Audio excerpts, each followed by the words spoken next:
附近真的有其他人，他感知到我在破除幻阵，又在增强法力。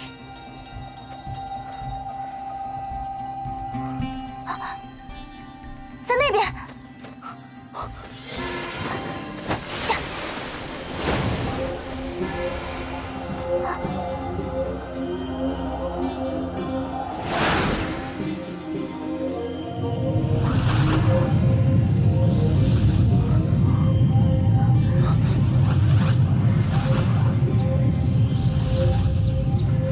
果然有人在搞鬼。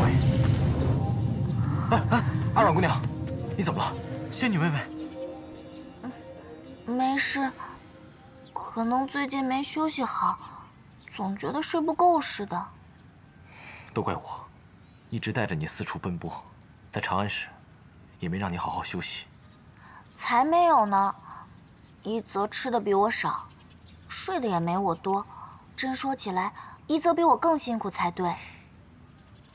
接下来若有交战，阮妹妹在后压阵即可，不到万不得已，不用亲自出手。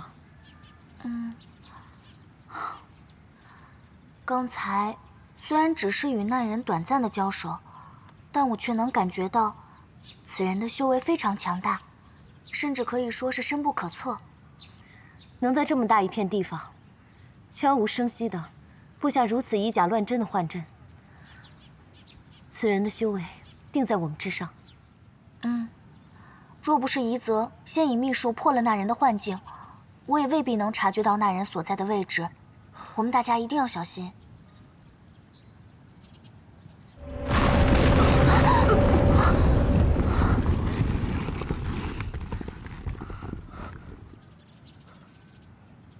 要不这样，夷则，你陪仙女妹妹休息一下，我跟文人去探探路。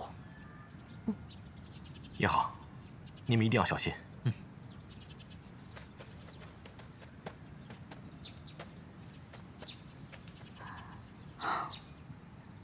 都怪我，拖累大家了。怎么会呢？若非阿软姑娘方才率先发现那个人，我们如今还困在幻阵当中呢。夷则就会哄我开心。我说的都是实话。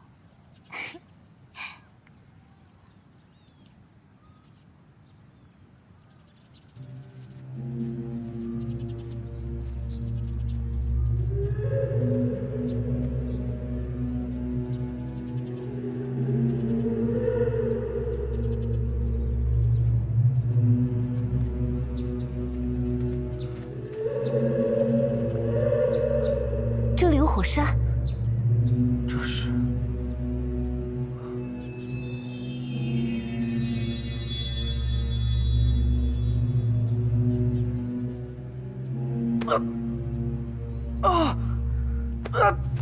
怎么了？是应激处有痛感吗？难受吗？好痛啊！文然，你快扶我离开这儿吧。好。哎，你就这么扶我呀？我怎么走啊？那要怎么扶啊？最起码要这么扶我才能走嘛。走。哎，好疼啊！那当然了。哇！还疼吗？我就是跟你开个玩笑嘛，文然，你别生气。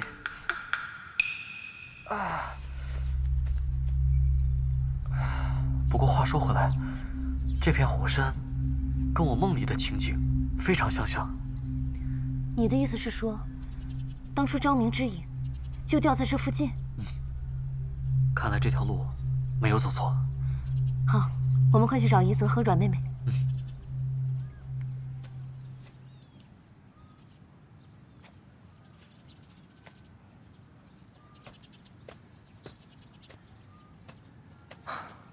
阿软姑娘，怎么样？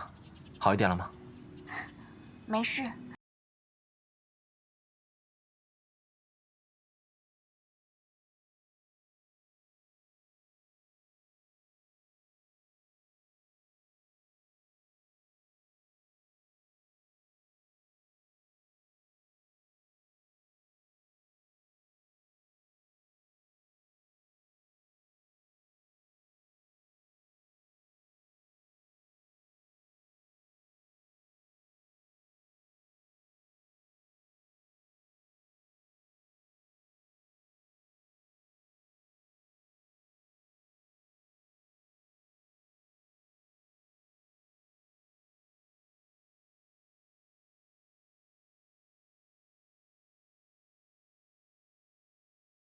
蝶，红的、白的，带斑点的，就是没见过这种蓝色花纹的。要是阿阮姑娘喜欢的话，我给你抓她回来就是。啊，算了吧，他们在这儿自由自在的，我们还是不要打搅了。哎，一泽，他们又回来了。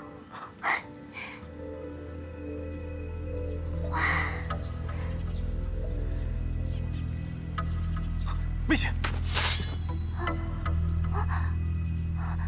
一泽，这是怎么回事？他们怎么越来越多啊？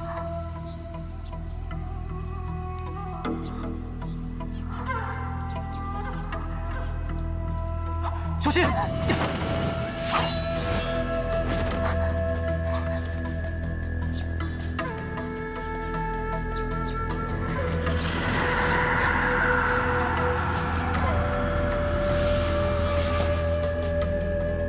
又是你，贪狼祭司！三殿下果然是身负大运之人，之前屡次为你设下杀局，竟都被你逃脱了。今日，我定要将你捉来，喂养我的骨蝶。你还真是阴魂不散。岳无义呢？说出他的下落，我可以成全你们；否则，我就让你们尝尝万蝶噬骨的滋味。当初若非你一意阻拦，我未必来不及相救我母妃。今日你休想活着离开这里！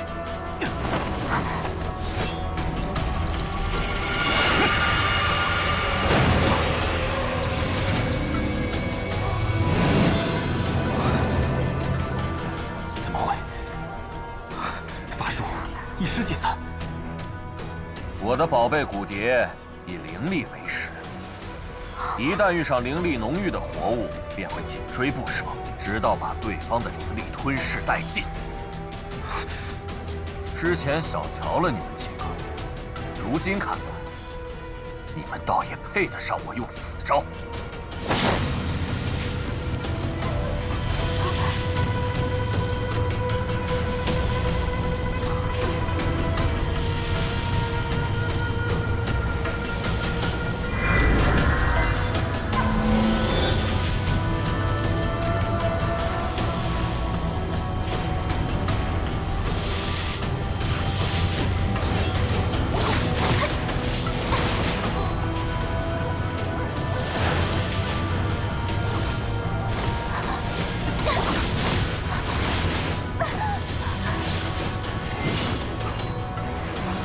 阿阮，我在这里拖住贪狼祭司，快去找文人姑娘和岳兄。不，我要在这里陪着一泽。阿阮，听话。不。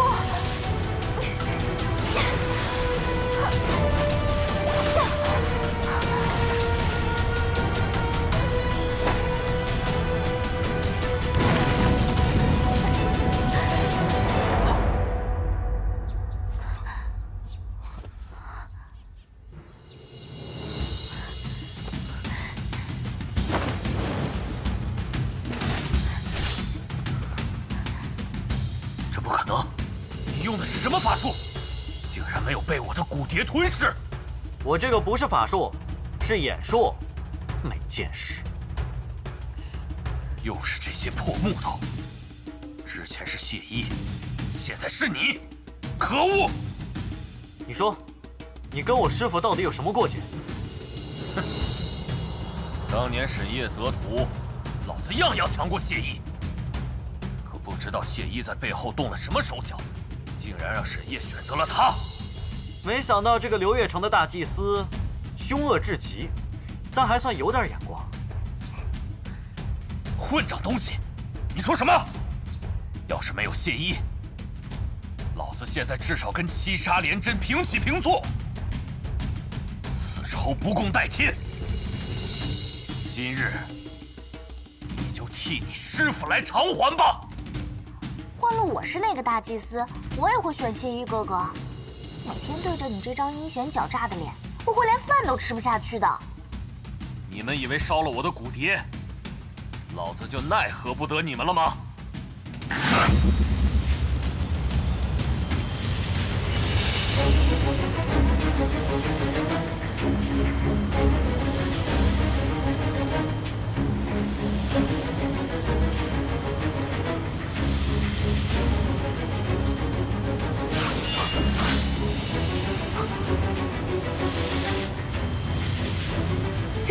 邪术。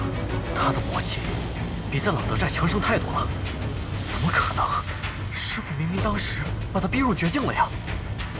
无知小辈，我的这身魔气经过心魔再次加持，早已不可同日而语。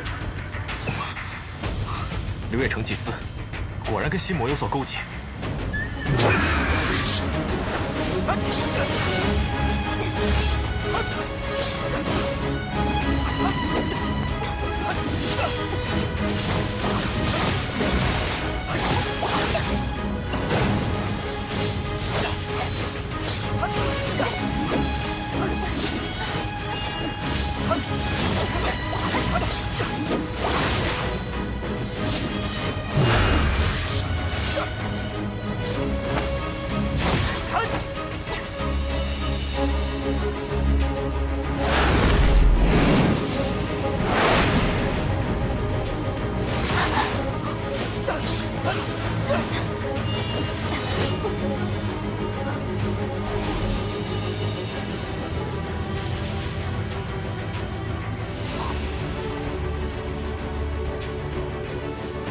可恶！我的骨蝶是谁？出来！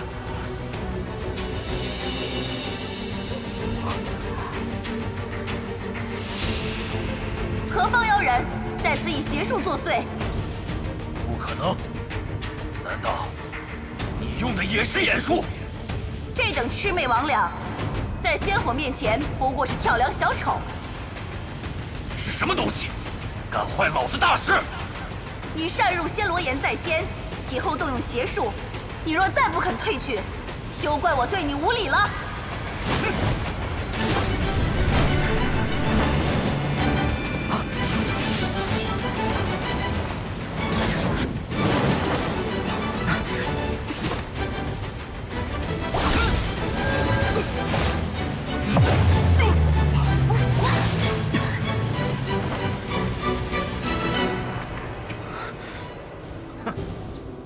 既然有人打岔，今日就先放你们一马。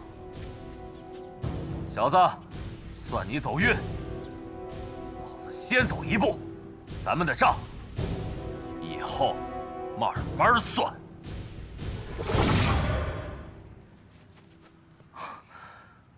哎，敢问前辈，此地凶险，不宜久留，你们也速速离开吧。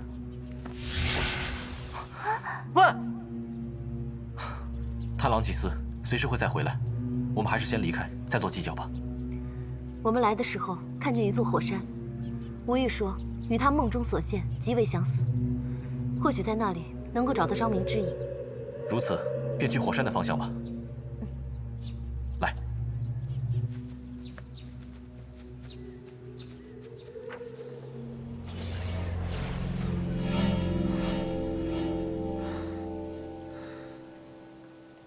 既然一时杀不掉谢意之徒，那就只能等他们先拿到昭明之影，再寻机出手了。贪狼祭司，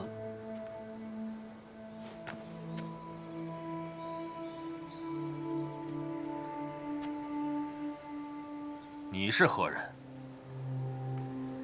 杀你的人，沈烨派你来的。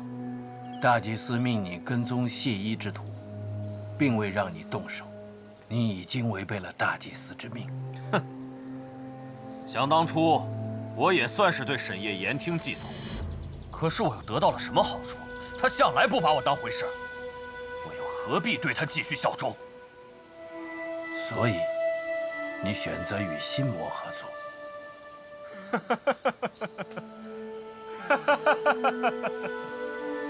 难道沈烨这么多年，不是在与心魔合作吗？你既已承认，我便可向大祭司复命了。你究竟是谁？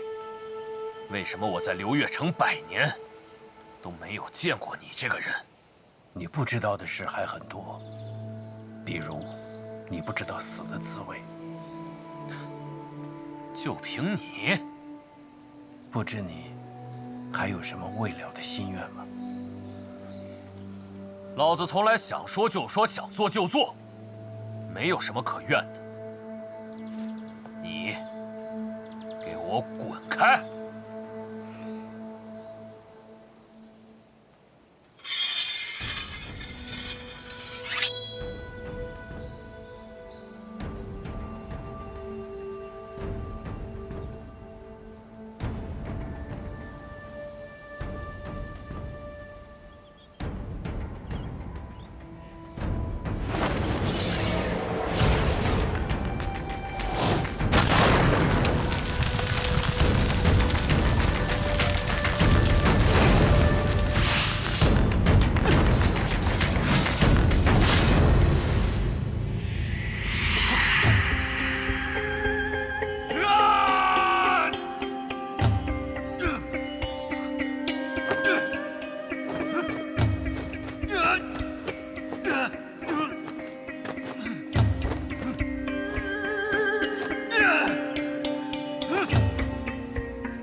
不可能！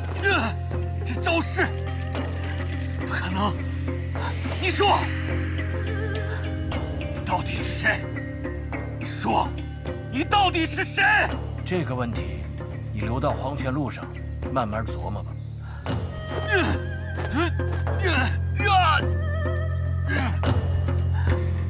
你刚才不是说许老子一个愿望吗？我现在让你杀了我，杀了我！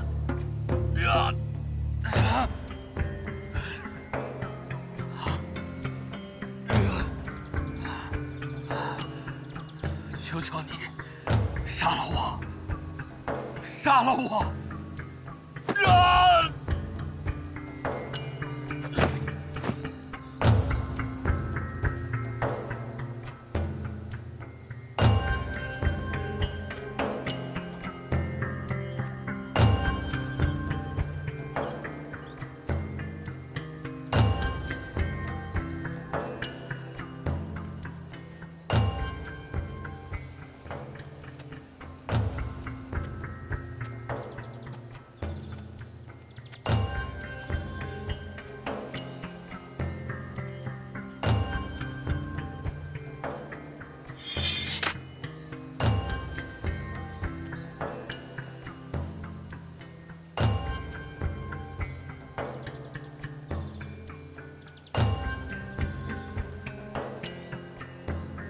有趣，竟然遇到一个和我一样没有愿望的人。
好可怕的吼声！难道毒兽匪也在火山当中？过去看看。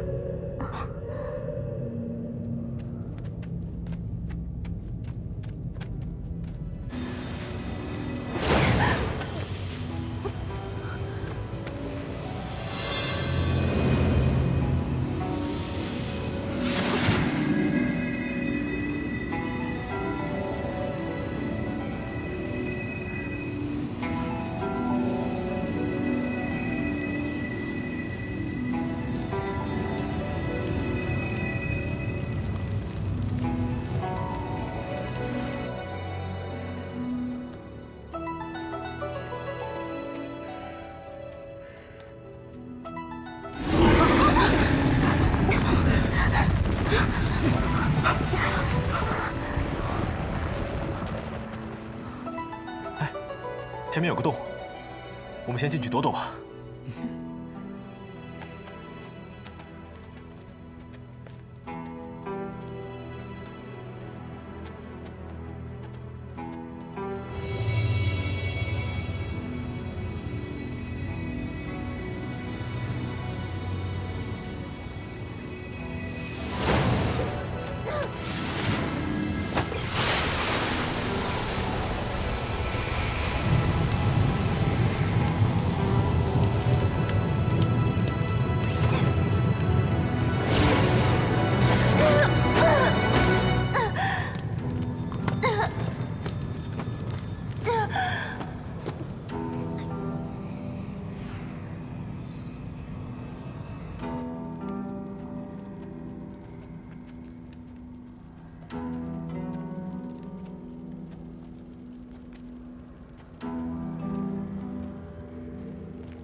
有人，过去看看。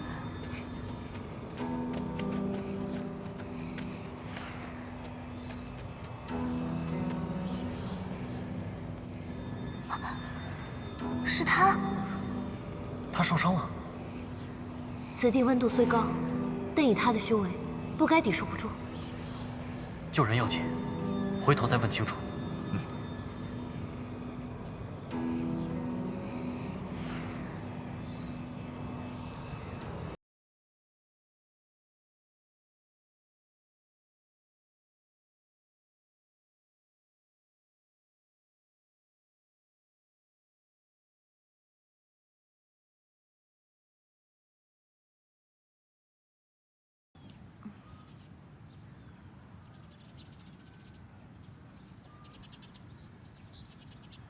前辈，你是谁啊？刚才到底发生了什么事？那个岩洞里封印的是毒兽匪吗？还有，你刚才为什么用障眼法来迷惑我们？此处不是说话的地方，我所居住的地方就在附近。你们随我来吧。有劳前辈。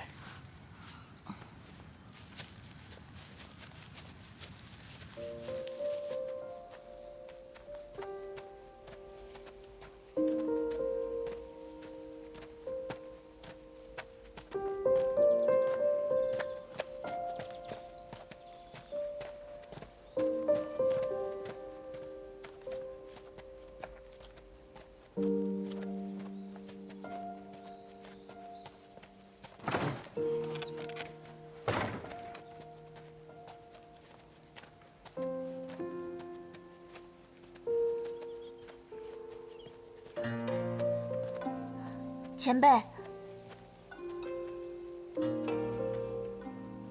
您是？仙人？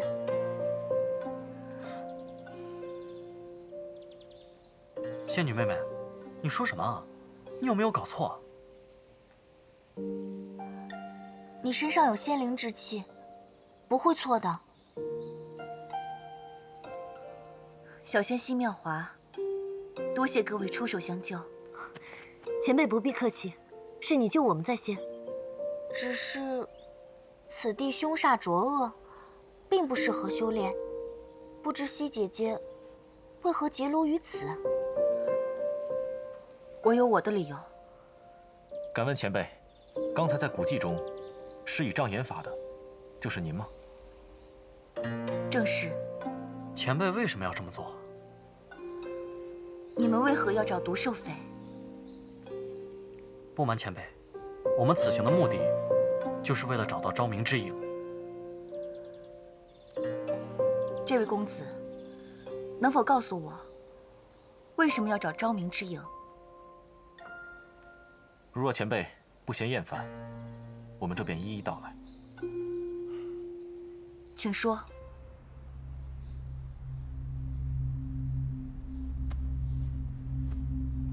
不出主人所料，风雅确实对谢夷之徒下了杀手。你千万不能放松，一定要盯紧他们。是，主人。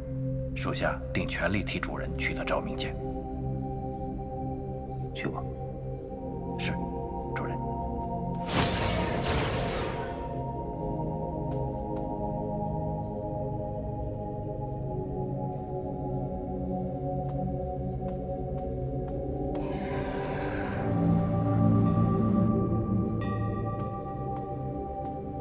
何事？启禀大祭司，属下刚刚派人探查过风雅的命魂灯，已经灭了，说明风雅也已身亡。这个本座知道。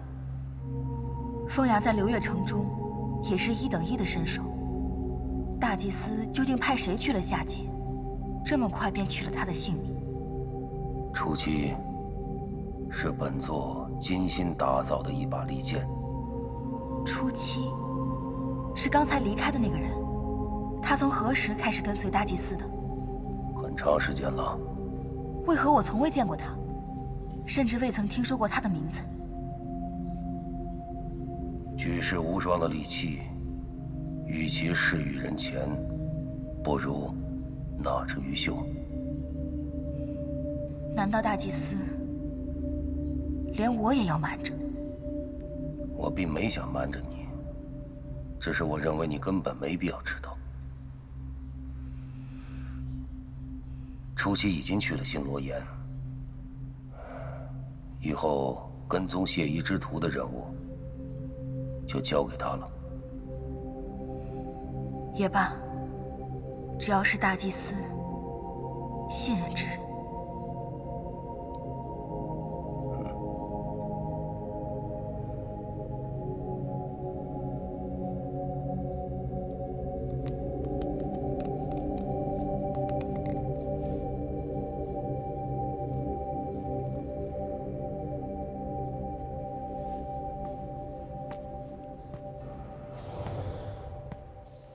原是如此，没想到你们要对抗的竟然是流月城。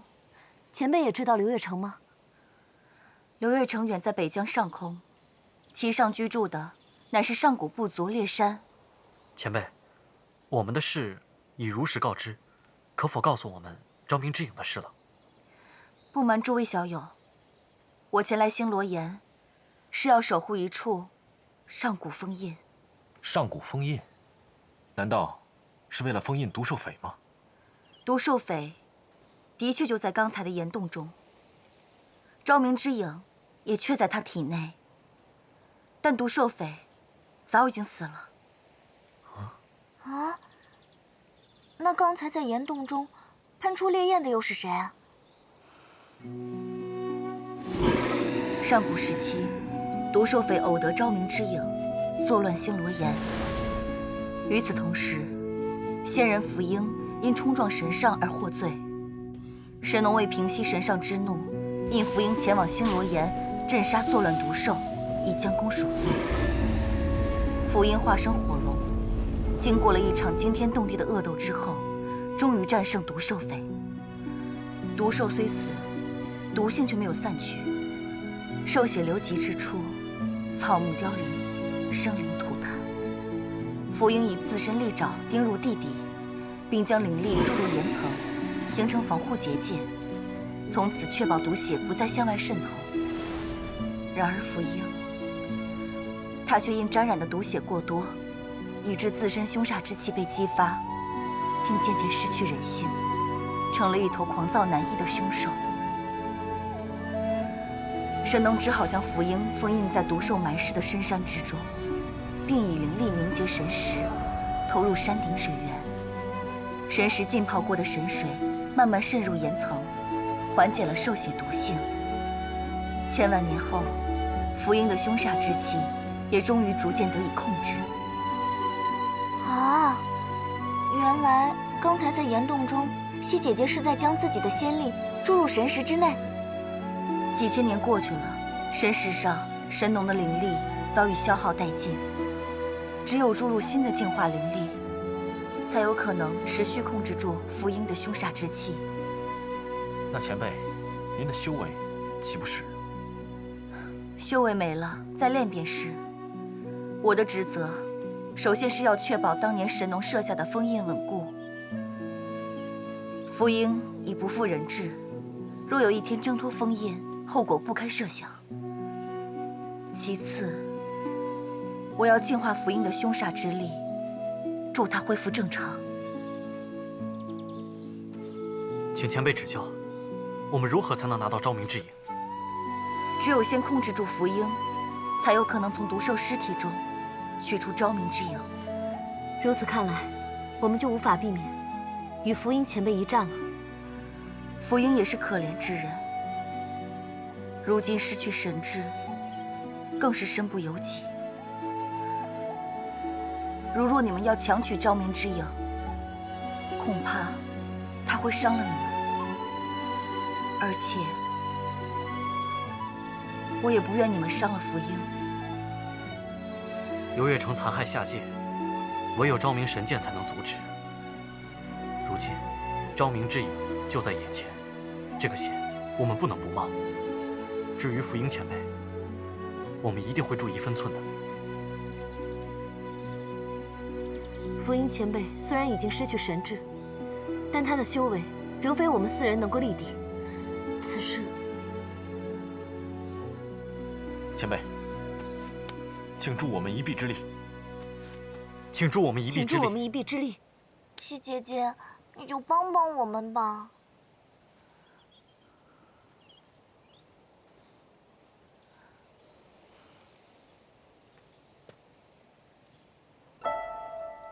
今日卦象，预告分离。不知是指我与诸位小友，还是……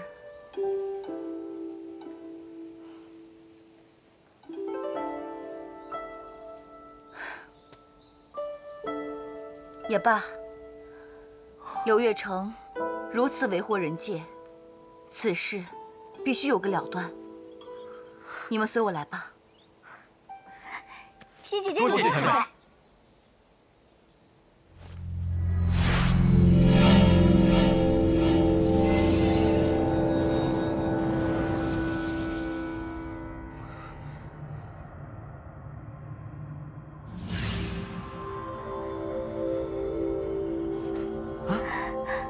好凉快啊！突然降温了。这莫非是九幽冰魄？正是，此物可使我们耐受住火龙的炙热之气。西姐姐，你刚才已经消耗了不少法力，不如这次就在外面等我们吧。看守此地封印是我的职责，我必须随你们一同前去。既然如此，九幽冰魄便交给在下来施法催动吧。你，在下在太华山修行多年，善用寒冰灵力，愿为前辈代劳。原来是太华山弟子。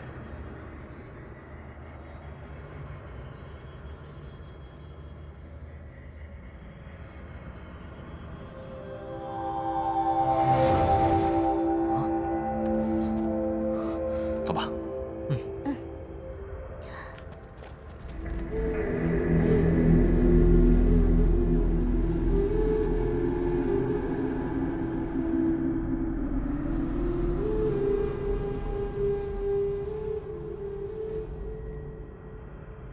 福音就在下面，毒兽匪的尸体也在其内。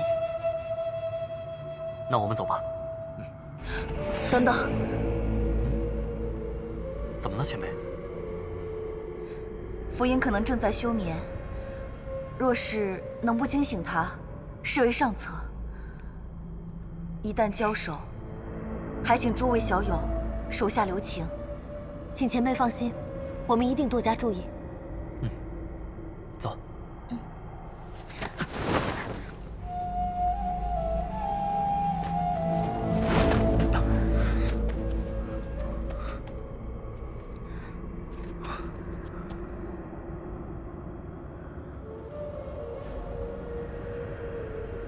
这么安静，看来他真在休眠。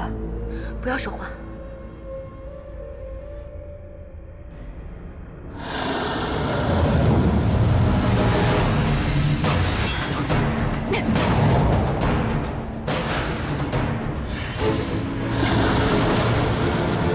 有人！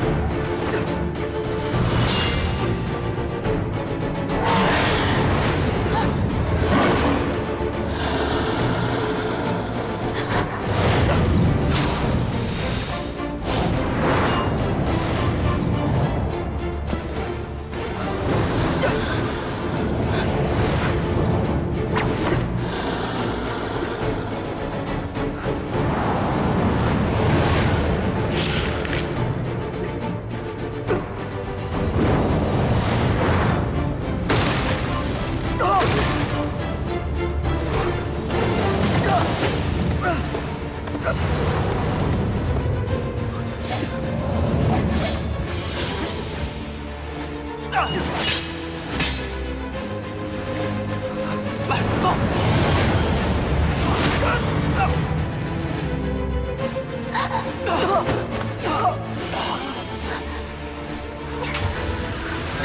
胡一，胡一，你没事吧？没事儿。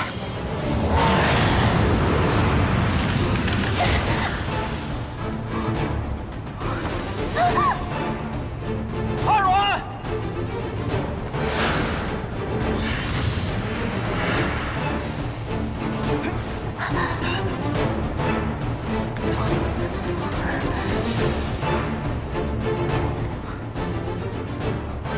这样打下去并不是办法，请几位为我护法片刻。一泽，你要干嘛？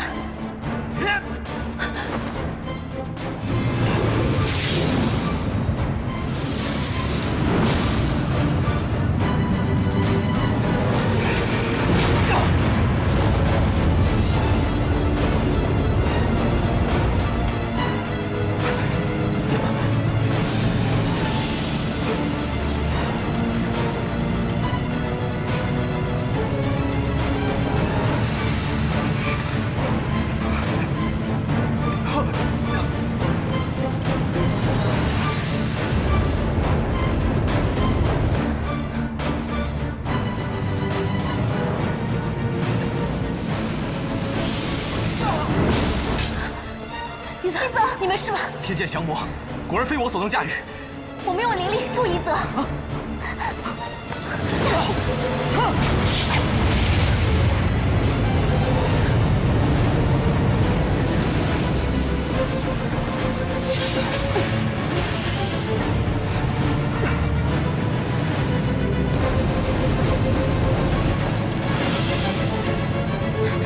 前辈，住手！我不许你们伤害他！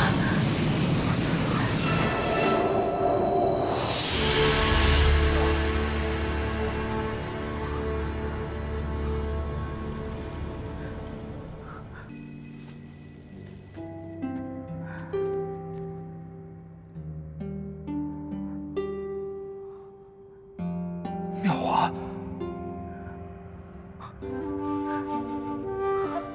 前辈小心！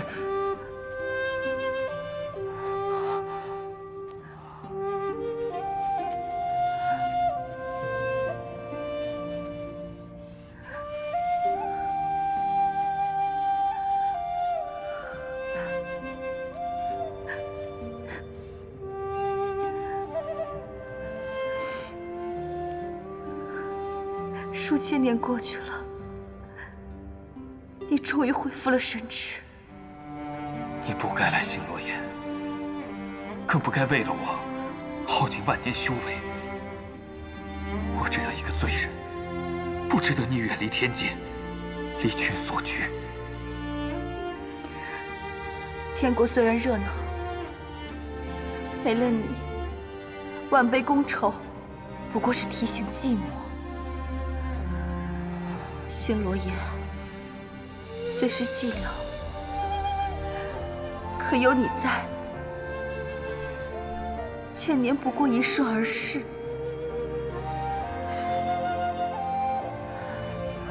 原来如此，原来福英将军和西姐姐是一对神仙眷侣。将军，你可还记得我们曾经的约定吗？记得，我都记得。这数千年来，苦了你了。你终于恢复了神智，我的等待便是值得的。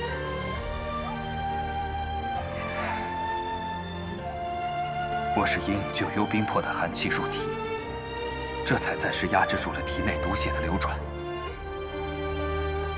恐怕过不了多久，便又要。既然如此，我再陪上你个数千年又有何妨？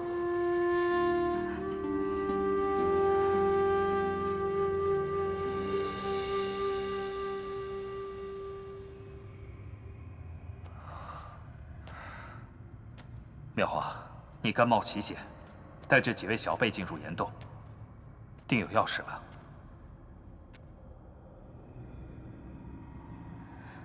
将军，你还记得烈山部吗？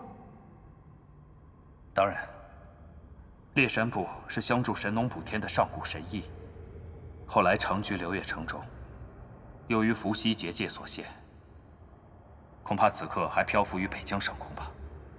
福英前辈，流月城已和魔族同流合污，在人界四处投放了能够吸食人之七情的榉木枝。这100年以来，他们毁掉了很多地方，戕害了数不尽的无辜生灵。不仅如此，他们还杀害了我们的朋友。烈山部被困在流月城中，又怎么会与魔族合作？此事说来话长，总之，烈山部的后裔现在正准备从流月城前往下界。他们与星魔合作，是为了以魔去熏染自身，来抵抗人界的浊气。饮鸩止渴呀！神农神上现在何处？他为何置烈山部于不顾？难道伏羲也眼看着人界生灵涂炭？自1000年前，人界已再无神农神上的踪影，而这些年来，我的修为大减。天界对此刻的我来说，已是遥不可及。这么说来，你们是想用昭明神剑破开伏羲结界？不仅如此，心魔无形之物，唯有昭明剑才能将其彻底铲除。烈山部是上古神异，其体魄和灵力都强过凡人100倍。心魔更是魔域中最强的种族之一。就凭你们几个人，便要对抗流月城，恐怕是以卵击石。这种事啊，总要有人去做的。虽然我们凡人的力量渺小，但也不能坐以待毙。以我们的性命换取人界一丝生机，值得。好，既然如此，我便助你们一臂之力。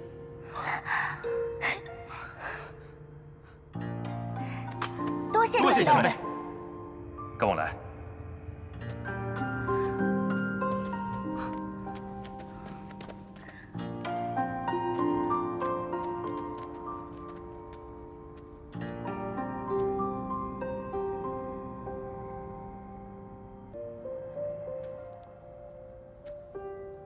这便是毒兽肺。昭明之影就在他的尸骨当中。姑娘，且慢。虽然神农神上的封印使得毒血无法扩散到山体之外，但是兽谷周围的土地皆因毒血浸泡而变得剧毒无比。仙体接触毒血，尚且会变得和我一般凶煞狂躁。你们凡人只要轻微触碰，便会顷刻丧命。我懂得避毒之术，不妨由我为大家取出昭明之影。妙华，你以为我耗尽万年修为，根本无法抵御毒血的凶煞之力？那我们该怎么办啊？你们都无法靠近毒兽的尸体，只有我可以。你怎么去？我自有办法。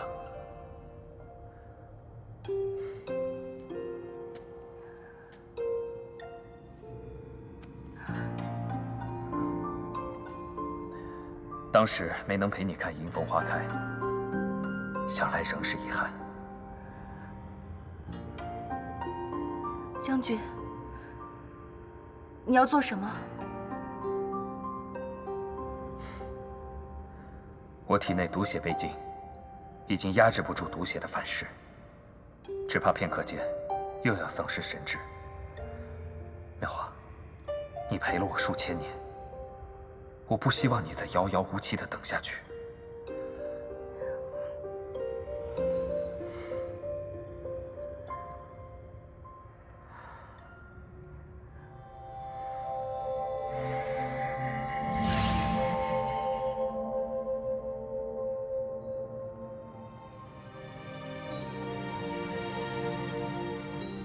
这是迎风花。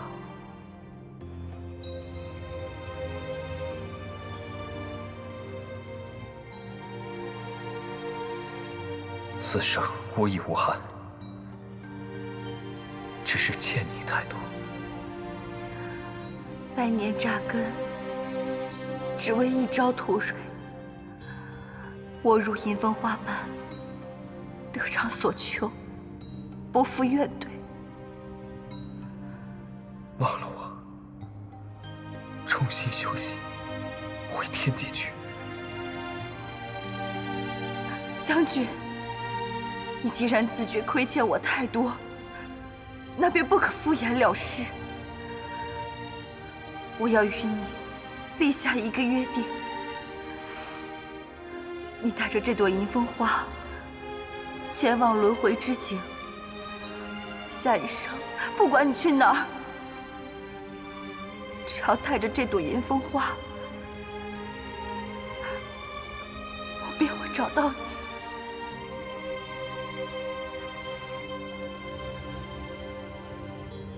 好，我在下一世等你。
这便是昭明之影，为何会是这般形态？昭明之影似乎被封印住了。封印，那要如何解开？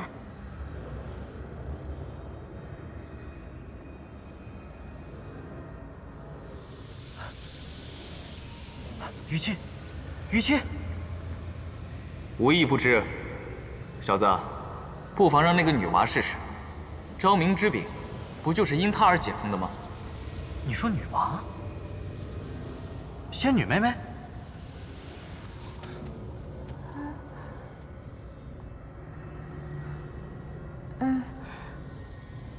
那就让我试试吧。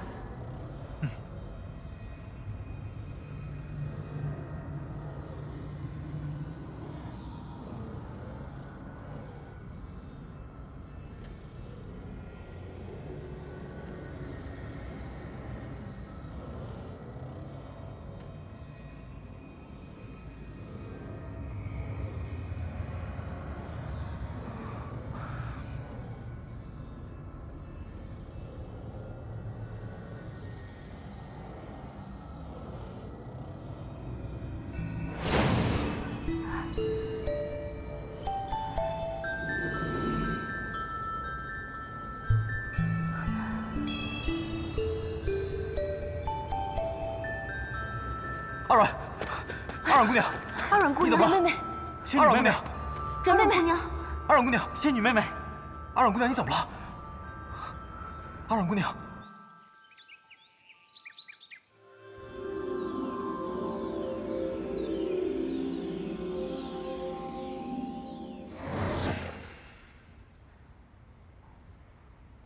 前辈，阿软姑娘她怎么了？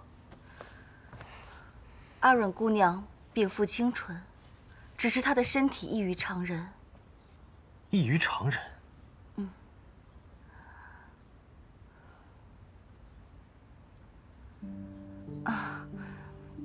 阿软姑娘的灵力恢复要比常人慢一些，方才一番恶战，她的灵力又消耗了不少，因此才会昏迷不醒。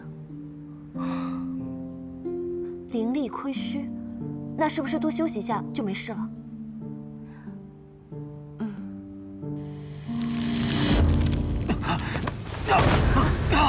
一泽，一泽，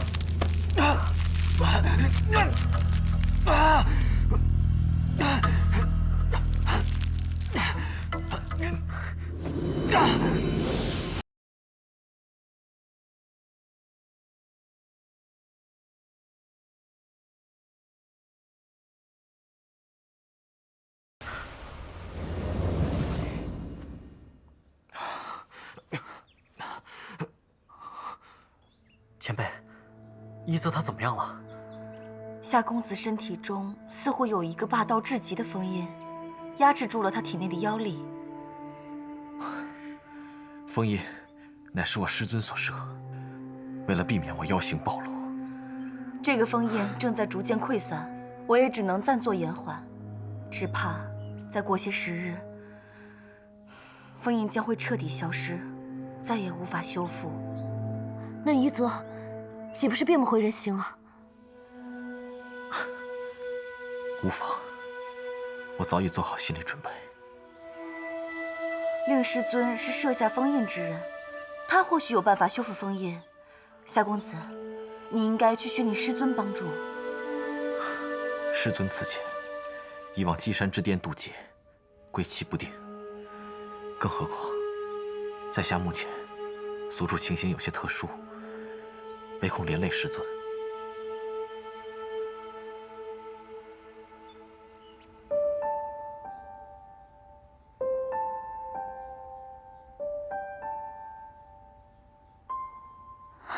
一泽，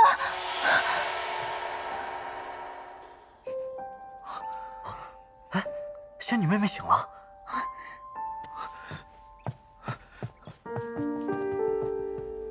阿软姑娘，怎么了？阮妹妹，阮妹妹，你没事吧？啊，没事。一泽，我刚刚做了个噩梦，在梦里，你就站在我面前，然后你突然消失了，所以我就吓醒了。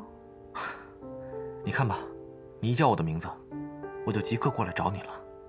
你放心，只是个梦而已，不用怕。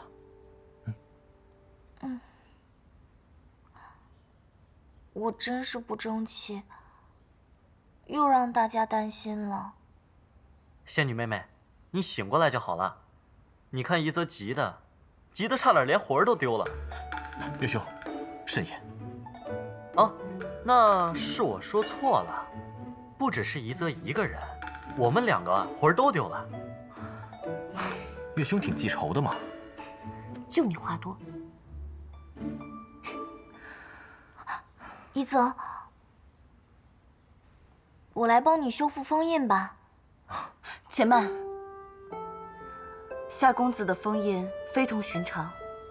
当初为他设下封印之人，曾经不惜自损修为，在封印中注入了许多白金之灵，而阿软姑娘禀赋属木，你帮她修复之时，金木两灵相克，终致封印失衡崩溃，难以修复。啊！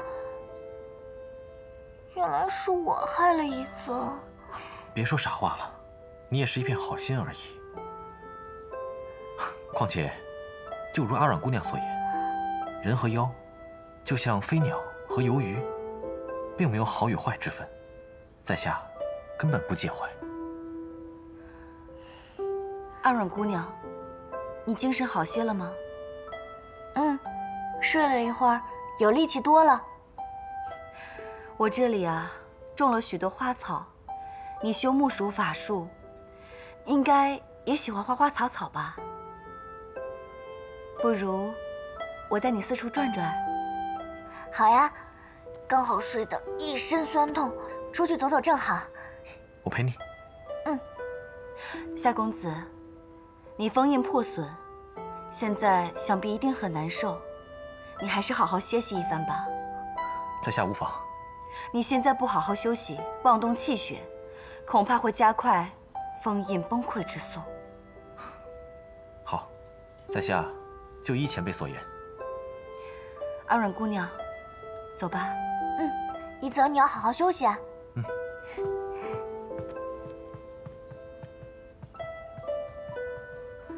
我去厨房看看，看有没有什么东西可以吃，准备一下。一泽，你休息一下啊。我帮你。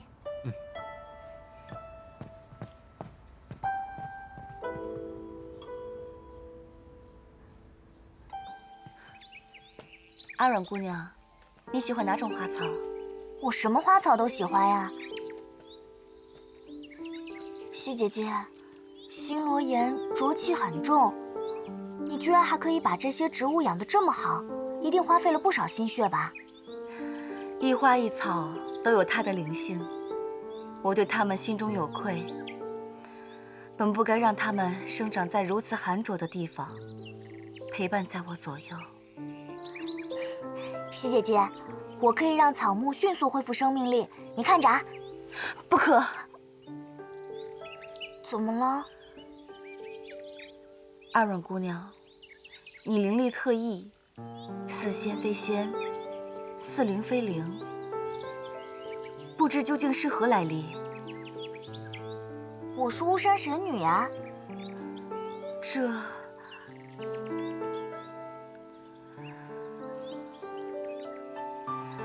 早在上古之时，巫山神女恋慕上仙思忧无果，悲怆之下香消玉殒，归葬巫山。此事众仙皆知，绝无讹误。归葬？你的意思是，我已经死了？我也不知其详解。不过，虽然我对以前的事记不大清楚，脑子里却有很多关于思忧的回忆。思忧，他现在在哪里啊？思忧上仙，在我位列仙班之前，便已故去。你是说他已经不在了？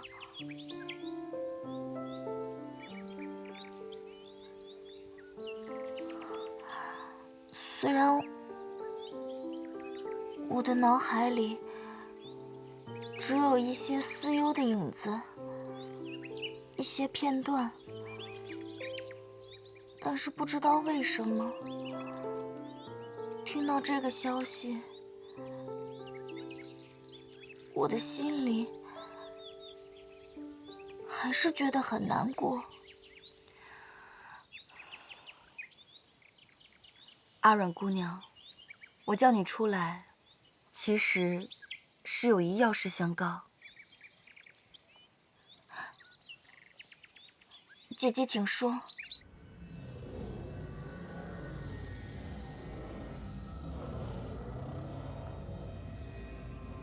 西前辈，刚刚四师故意将我从阿软姑娘身边支开，她究竟意欲何为？罢了，跟去看看。我在帮你调息身体之时，发现你的体质并不像是仙身，反而更接近草木之灵。草木之灵。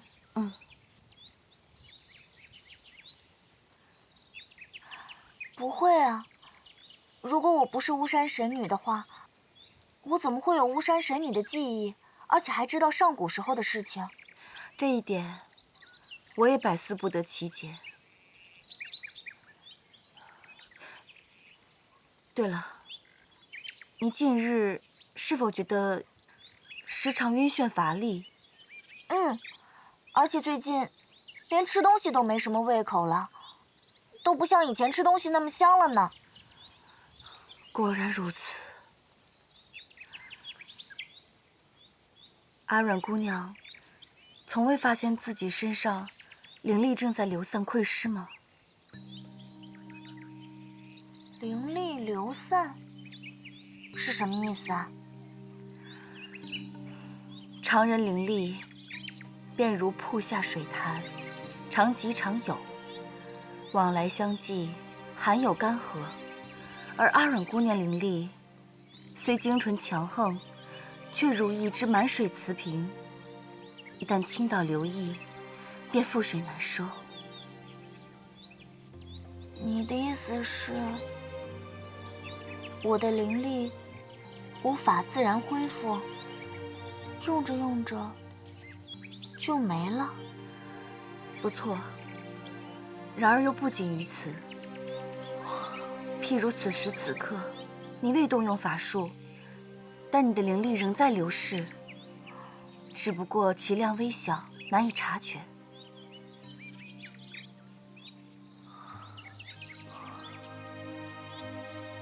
如果灵力全部流逝完了，会怎么样？我从未遇见这种情况，故无法断言，但想必应该是十分凶险。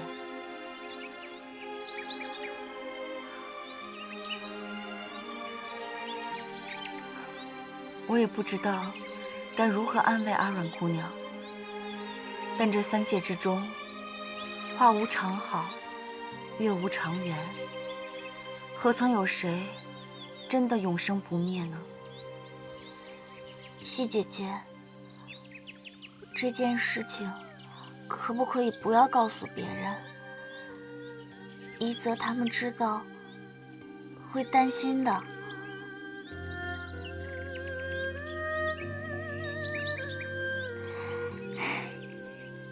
西姐姐，我想一个人静一静。多谢相告此事。阿软姑娘，我知道你现在一定很难过，但我还是想劝你一句，不要再频繁动用灵力了。好，我知道了。若有需要帮助之处，尽管开口。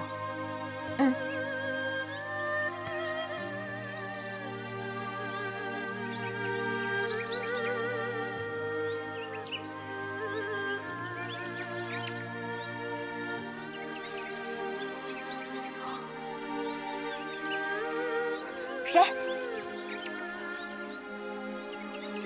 一泽。阿软姑娘，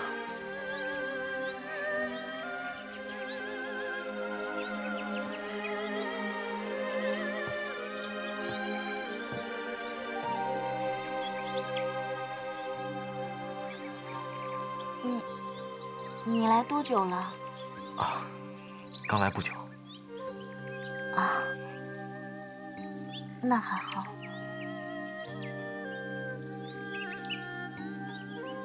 一泽，你脸色这么差，是不是身体里的妖力和封印又冲撞了？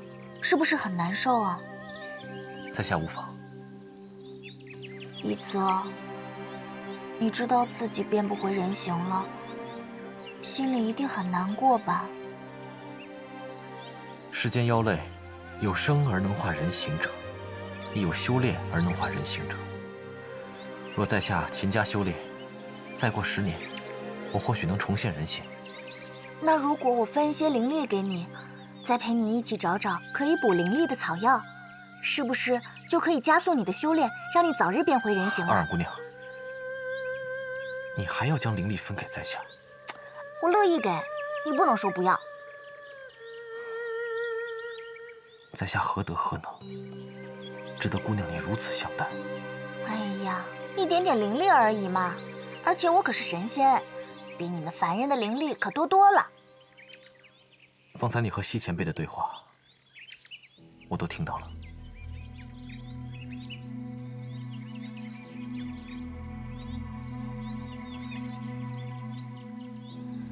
你都听到了？抱歉，姑娘，我无心冒犯。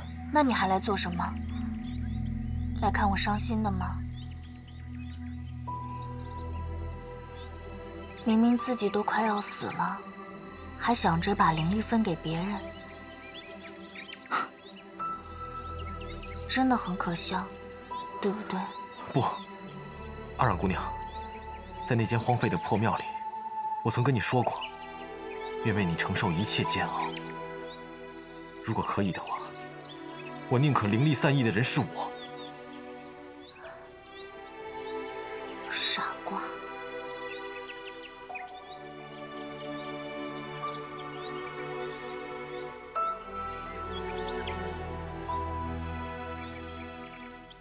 死到底是什么感觉呢？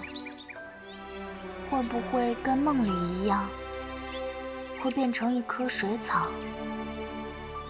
没有光，也没有声音，甚至连自己是谁都不知道？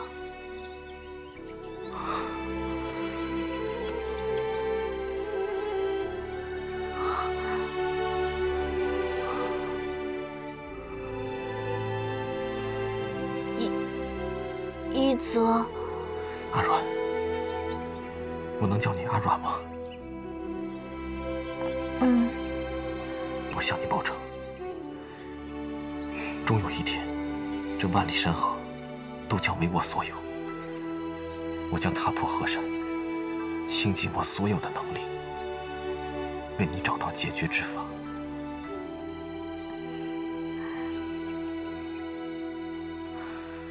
天下之大，总不会毫无希望的。真的，一泽这么大方啊！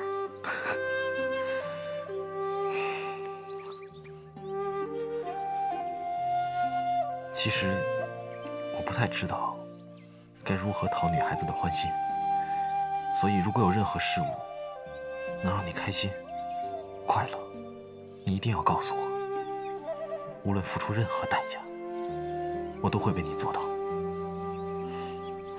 我哪有那么贪心？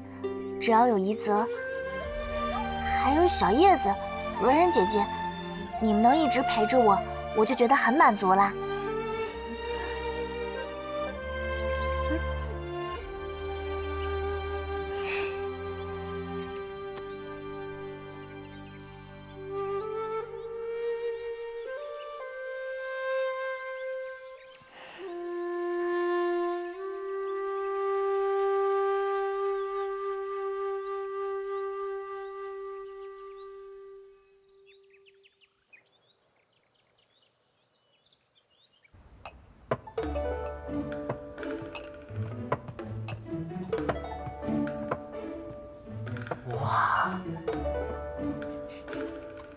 哇，文然，好香啊！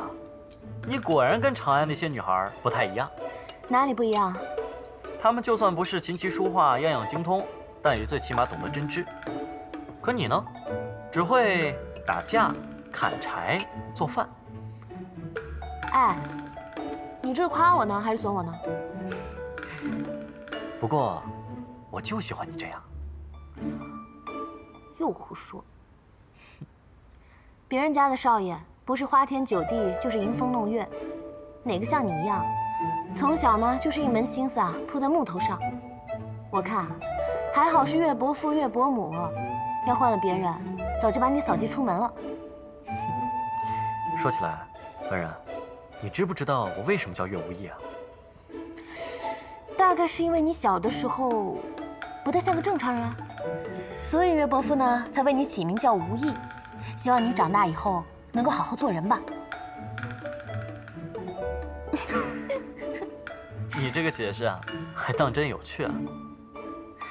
其实呢，老爹从小对我呀，就没有太多的要求，就是希望我普普通通、平平安安、健健康康，所以取名无义，就是说跟别人没有太大的差异的意思。有这么好的爹娘，是别人8辈子都修不来的福分。无义，你就真的舍得这样抛下他们吗？我不是抛下他们，我只是用另外一种方式保护他们。我小的时候啊，一直在想，等我长大了，我一定要成为跟师傅一样厉害的演术大师。可是走到现在，我才知道，在这份荣耀的背后，需要肩负很大的责任。一则变回了妖形，而仙女妹妹屡屡受伤，你更是险些身死。我们为了这份责任，付出了很大的牺牲。所以文人，我们没有回头路可走，我们一定要坚持下去，彻底的铲除刘月成，才能对得起所有人。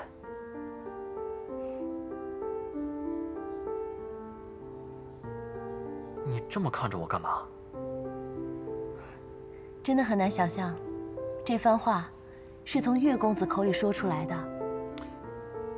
哎，你就别再取笑我了。好了，我们去叫他们吃饭吧。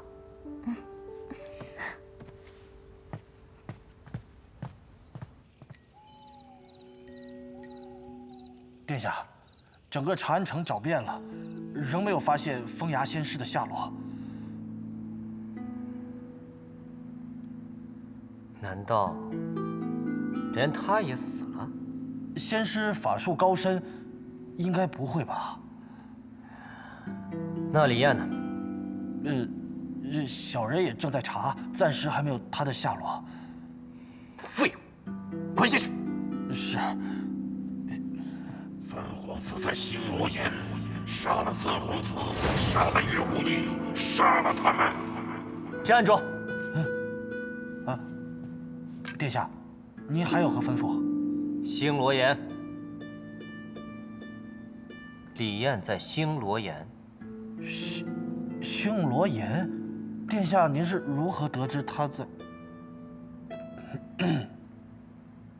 我的脑海一直回荡着一个声音。哦，莫非是风牙仙师在跟您用秘法传音？宁可信其有，不可信其无。即刻点兵。是。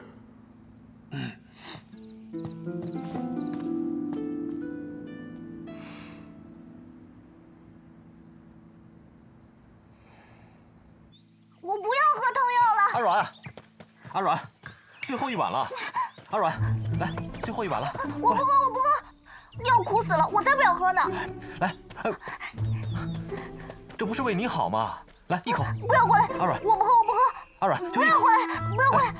仙女妹妹，就一口啊！一泽，大清早的玩什么捉迷藏？一泽他非要逼我喝那么苦的汤药，难喝死了，我才不要喝呢。这不也是为你好吗，阿软？不要不要！来，阿软，阿软，文人姑娘，麻烦能否帮忙让一下？阮妹妹，怡泽也是关心你的身体啊。文人姐姐，你可是我这边的，怎么叛变了呢？阿阮姑娘，我所种的这些花草中，有些是助于滋补调息的，你带在路上，一定要记得服用。阮妹妹，你最近身体不适，是该好好调养，不要辜负了西前辈的一番心意。小叶子，你帮我把药喝了，反正都是补身体的，谁补都一样。你比较虚。胡闹，自己的药自己喝。一泽，你怎么这么坏啊？昨日你还说只要我开心就好的，今日就逼我喝这么苦的药。我，一泽，原来你这么贴心啊！岳兄，啊，好，啊，就当我刚才什么都没说啊。阿阮，不如这样吧，你看，哎，这是麦芽糖，你一口气把药喝了，然后再吃颗糖，不就不苦了吗？啊，说的有道理，来吧。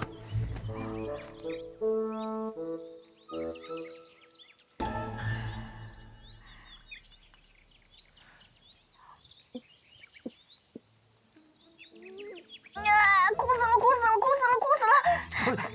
阿阮，纸。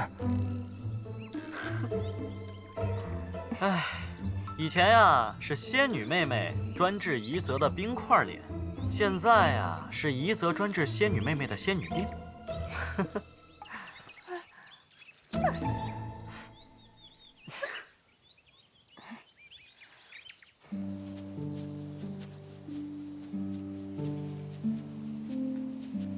前辈，请留步吧，我们找一处开阔的地方，便可以乘坐岩甲鸟离开了。你们接下来准备去哪儿？可有打算？昭明之光位于南海一个叫做从极之渊的地方，我们打算先去广州，在那边找一艘能出海的大船，再寻找从极之渊的具体位置。希望你们一切顺利。西前辈以后有何打算？我在天界住了数千载，又在星罗岩守了数千载。如今，我打算到处看看，游历四方，寻找福音的转世。上天必不负前辈的苦心，前辈定会找到福英将军。前辈，保重，保重，保重。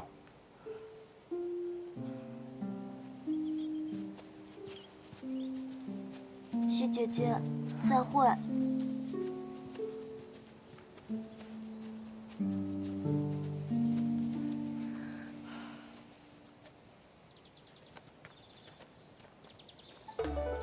一泽，刚才的糖可真好吃，能不能再给我一颗啊？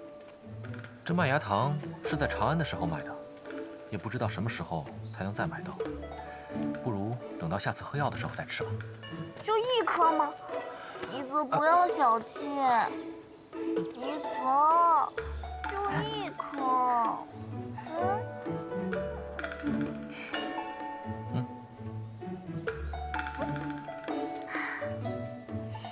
可是阿阮姑娘务必要答应在下，以后不到万不得已都不能再动用法术，让在下来保护你就好了。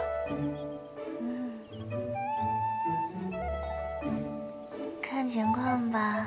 不行，你今天务必要答应在下，否则我就把实情告诉岳兄和文人姑娘。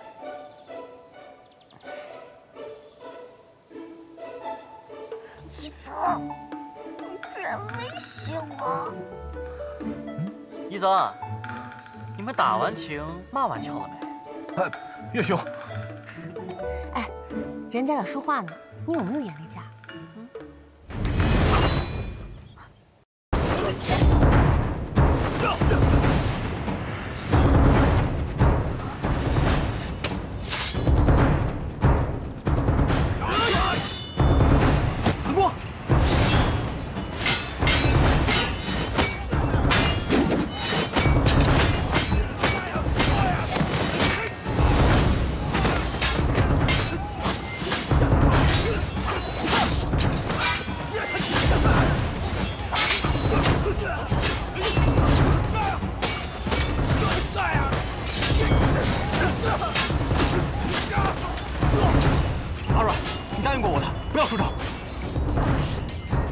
只能帮你们摇旗呐喊了。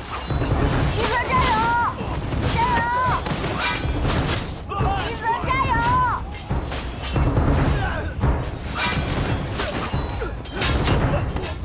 上！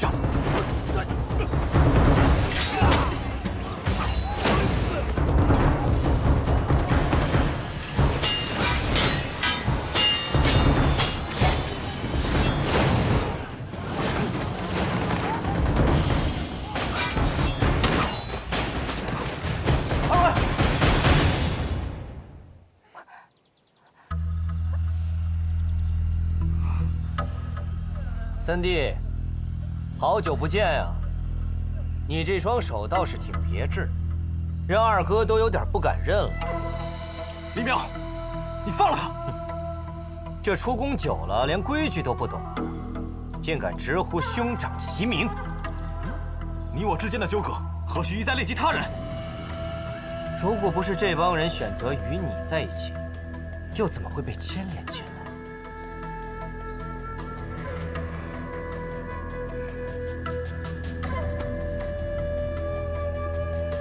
这个小姑娘长得倒是挺美的，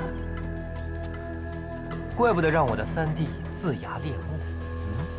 李淼，你别碰他！你喊什么呀？吓死我了！三弟，你这副神情，好像在哪儿见过。哦。淑妃娘娘死的时候，你就是这副表情。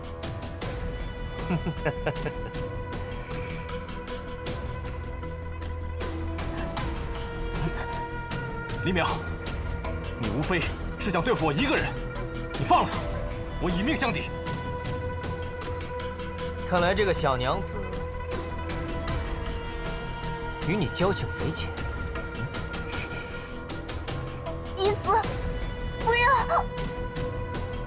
要与不要，轮不到你说。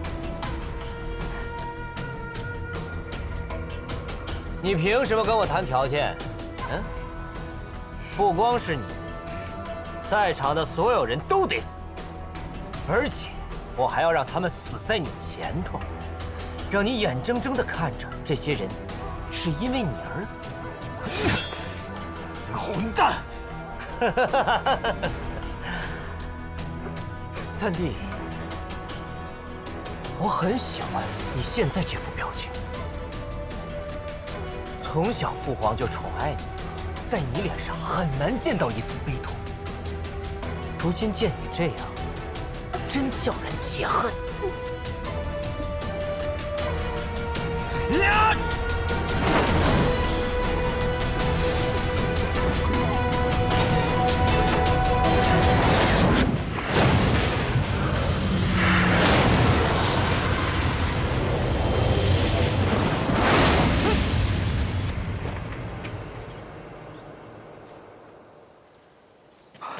徒儿，拜见师尊。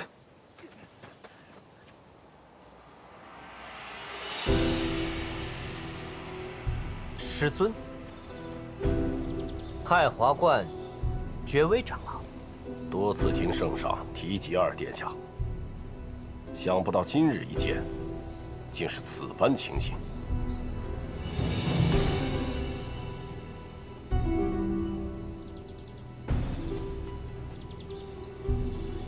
长老，后会有期。走。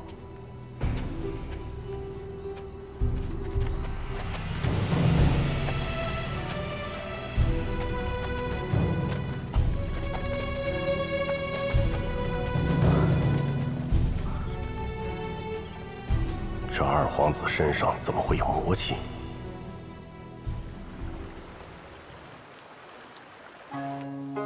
你就是一泽的师傅，我听一泽说起过你。阿软，不得无礼。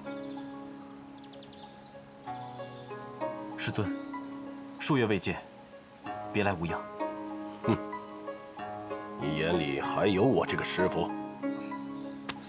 弟子知错。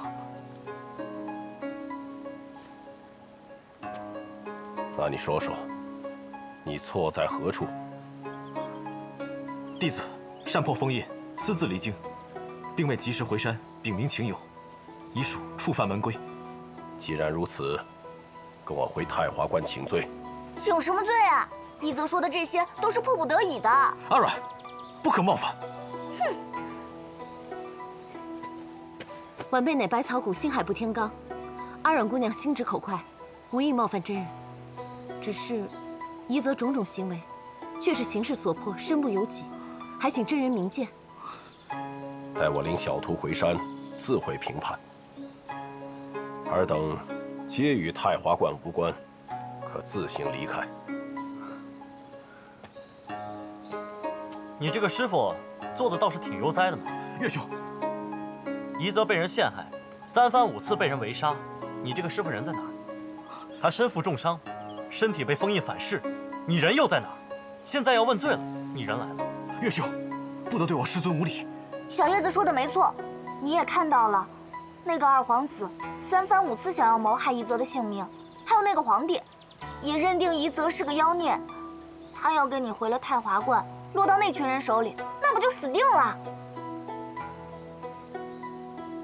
你认为我会不辨是非，将夷则交给朝廷？你那么凶，我哪知道你是好人还是坏人？师尊，他们3人乃是列徒至教，还望师尊念他们关心则乱，年轻气盛，勿要怪罪他们。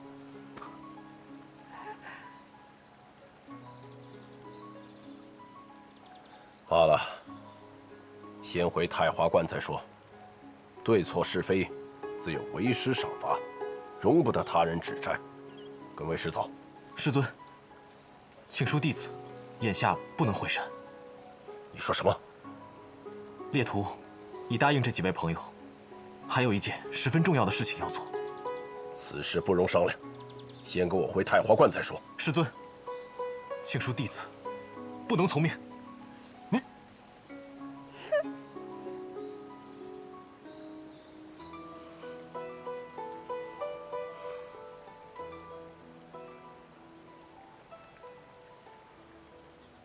我跟小徒有话要说，请你们暂时回避。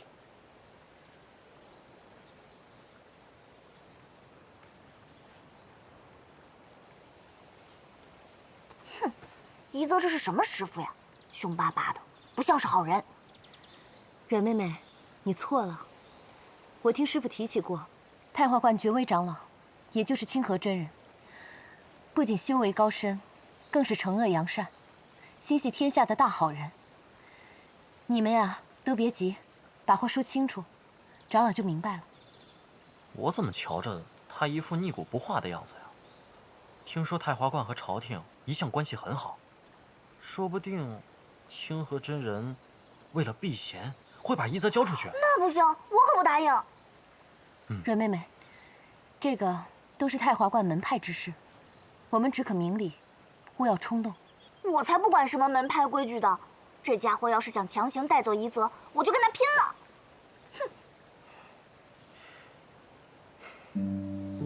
此次前往岐山渡劫，为师确实没有料想到朝中会发生如此大事。归山之后，又迟迟寻不到你的下落，让你屡遭危险，身为师父，却不能及时赶到护你周全，为师实在惭愧。不，师尊，弟子岂能不知渡劫艰难？师尊难以知晓外界之事，更何况是弟子一直藏匿行踪，师尊自是有心无力。夷则，这正是为师恼你之处。朝廷早已解除围山之困，你为何迟迟不回太华观？为何不来寻为师？宫中事变之后，弟子的确去过太华观，寻求师尊的帮助。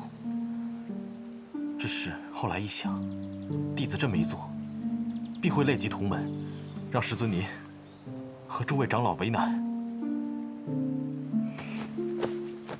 师尊，弟子本是不祥之人，承蒙师尊庇佑多年，弟子无以为报，唯一可做的，就是不成为太华观还有师尊的累赘。夏一泽，你糊涂。若这世上有谁应为你承担风险的，那便只有为师，而非你那3位小友。师尊，你想想方才的情形，我若不及时赶到，你们4人都很难活着离开这里。一泽，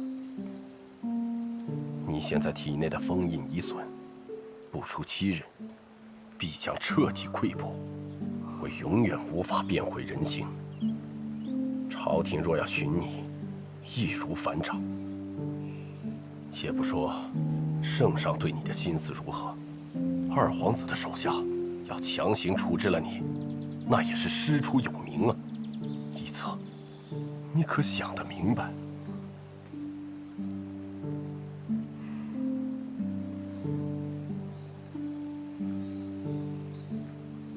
敢问师尊，太华观是否知晓我的半妖身份？朝廷目前只是对外宣称3皇子重伤兄长，私逃出宫，并未揭露你的半妖之身。那师尊呢？师尊，您是否相信弟子并非阴谋弑兄？事发之日，虽然我在千里之外，但我的徒儿无论何时，我都可以以性命担保，你夏一泽绝非罔顾人伦、弑兄求荣之徒。多谢师尊信任。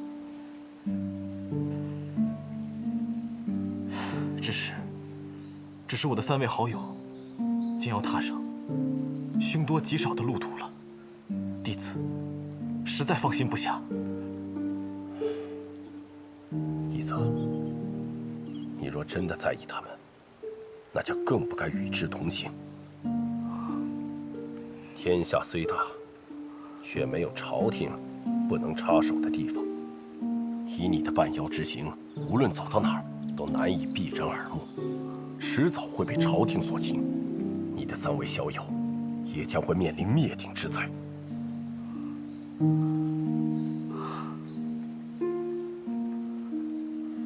一泽，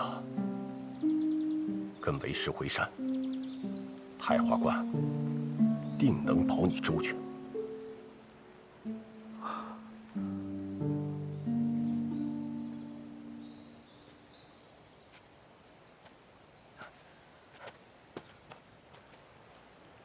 一泽，我们商量好了，你现在就使用传送术，我们先到星罗岩山口，我再放出岩甲鸟，然后立刻就走，保证你师父追不上。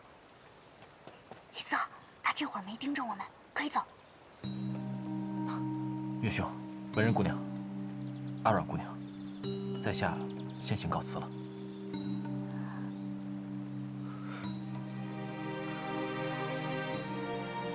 一泽，你说什么呢？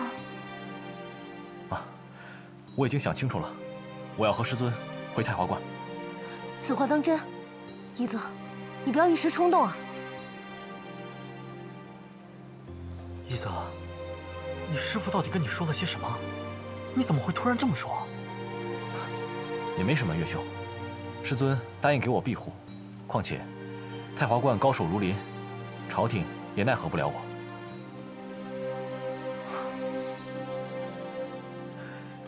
多谢各位一路上对我的照顾，一别无期，多多保重。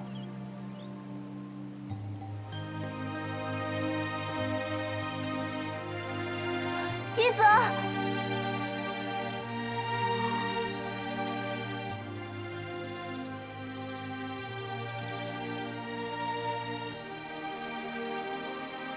你不是答应过我，要一起解决刘月成的事，要一起去南海安葬淑妃娘娘，还要一起去巫山。你说要亲眼看一看巫山的山水，到底是不是像我说的那么美？一泽，你不会骗我的，对不对？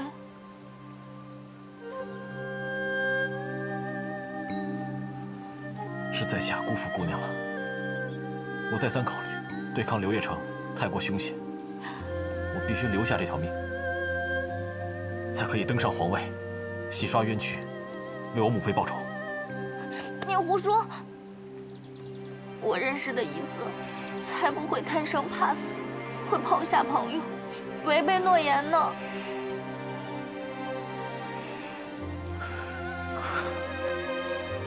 也许是姑娘错看在下了。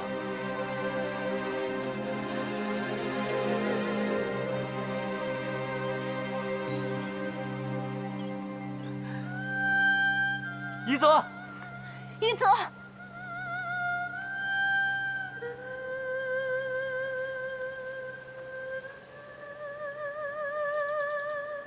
师尊。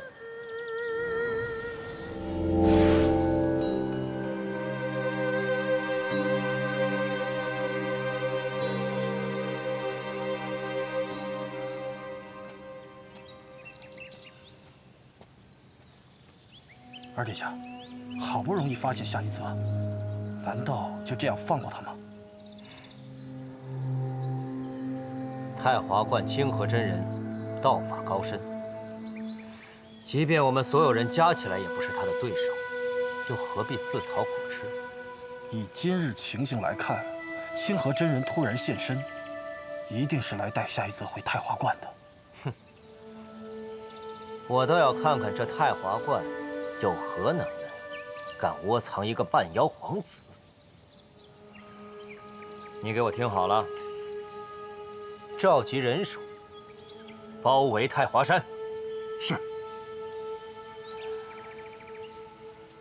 仙女妹妹，广州啊是美食之都，天底下最好吃的，广州应有尽有。你听我跟你说说啊，有波斯的樱桃，吐蕃的糌粑团，哎，还有漠河的萨琪玛，那简直是走一路流一路的口水。仙女妹妹这次有口福了。小叶子，我不饿，我现在就想快点离开这里。行了，这些东西到了广州不就见着了吗？哎，要不仙女妹妹吃块糖吧，说不定心情会好一些呢。对啊，吃点甜的东西，心情也会好一点。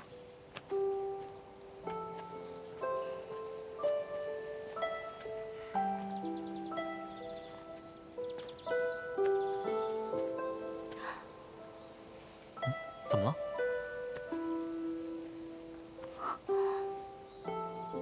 这是……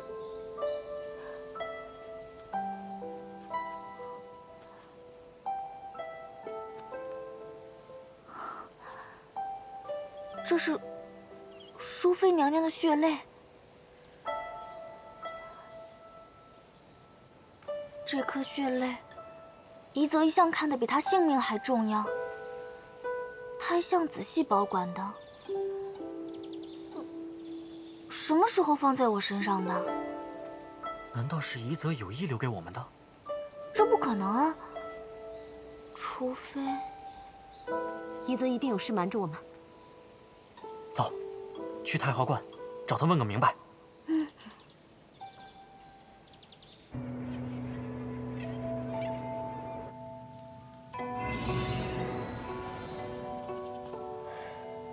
一泽，这几天你就住在我这儿。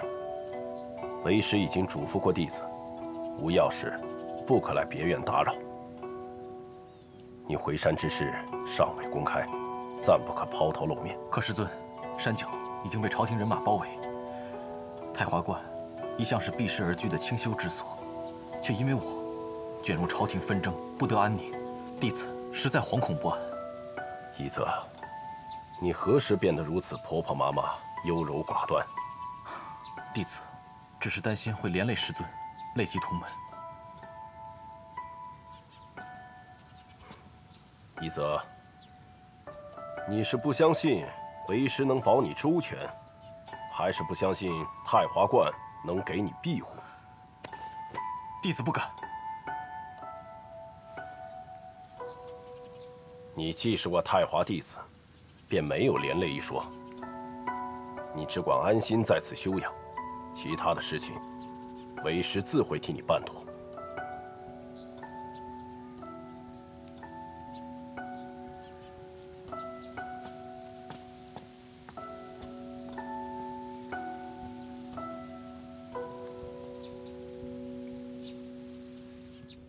这朝廷再施压，我们也教不出人呐。唉，这偌大的太华观，一直封山谢客，也不是个办法呀。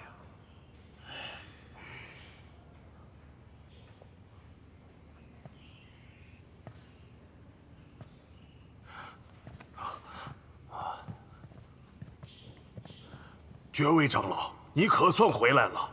朝廷又发兵把太华山围得水泄不通，这事我们真是难呐。山下的事，我已经知道了。朝廷可有派人来交涉？暂时还没，可恐怕也就是这2日的事了。朝廷定是冲着三皇子来的，可他并未归山，我们如何交人呢？爵位长老，你可是有了主意？诸位长老，稍安勿躁。我正有一事相告。夏夷则已被我带回太华观。哦，人回来了？什么时候？正是今日。夷则可还好？劳师姐挂心，小徒虽受挫磨，并无大碍。那就好。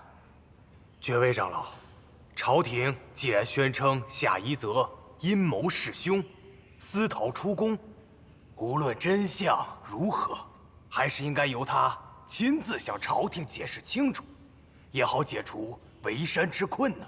没有这个必要。我的徒儿我最了解，夷则绝非罔顾人伦之人。想必诸位也都知道，大皇子受伤一事，绝非那么简单。这其中涉及皇储之争，夷则出面，只会令事态更加复杂。爵位，夷则是你徒儿，但他也是当朝三皇子。往大了说，宫中事变关乎国之大事，也关系到江山社稷；往小了讲，他是皇族家事，你我不便插手。于情于理，应该将夷则先交由朝廷才是。元修长老说的在理。太华观和朝廷一向交好，不要伤了彼此的情面啊！诸位长老，容我问一句：夏夷则可是我太华观弟子？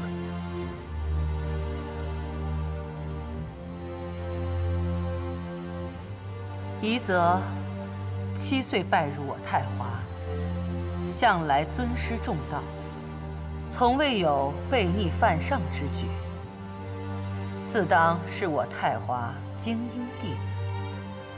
弟子入我太华观，不分身份之尊卑，不论来历之深浅，与我太华休戚与共。数千年来，我太华观上下一心，尊贤庇护弟子，弟子守护师门，如此代代传承。难道今日要为小徒破例不成？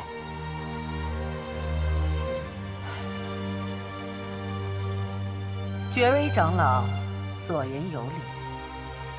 凡入我太华之弟子，与我太华同生死，共荣辱。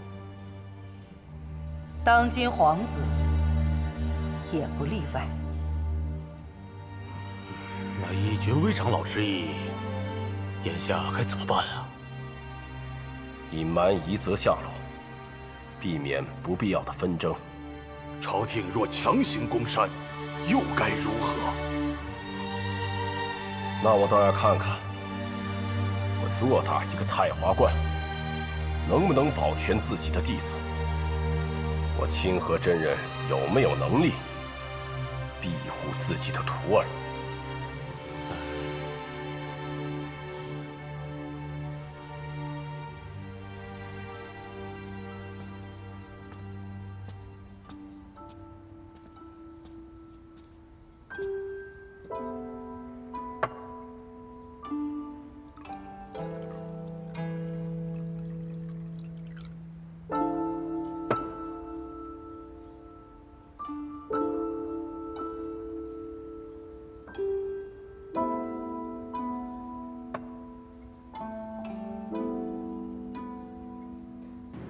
一泽、杜鹃。姑娘，不许摘。有机会的话，我带一泽去巫山好不好？那里没有人，也没有规矩，可以活得像风一样自由自在。阿软，我向你保证，终有一天，这河山万里都将为我所有。我将踏破河山，倾尽我所有的能力，为你找到解决的办法。天下之大，总不会毫无希望的。你胡说！我认识的一泽，才不会贪生怕死，会抛下朋友，违背诺言呢。也许是姑娘错看在下了，对不起，阿软。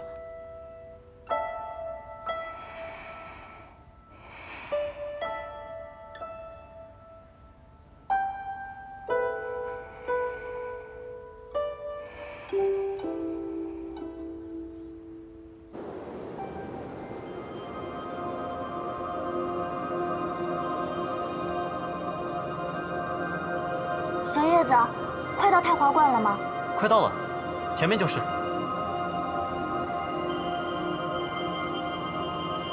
无意，快停下来，前面有结界。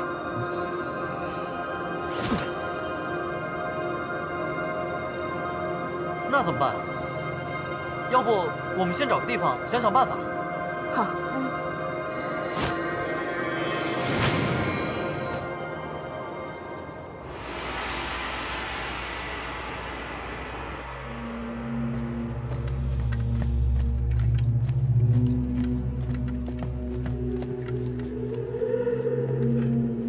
启禀二皇子，一切准备就绪，禁军已经包围太华山，从慈云寺来的高僧也已经到位。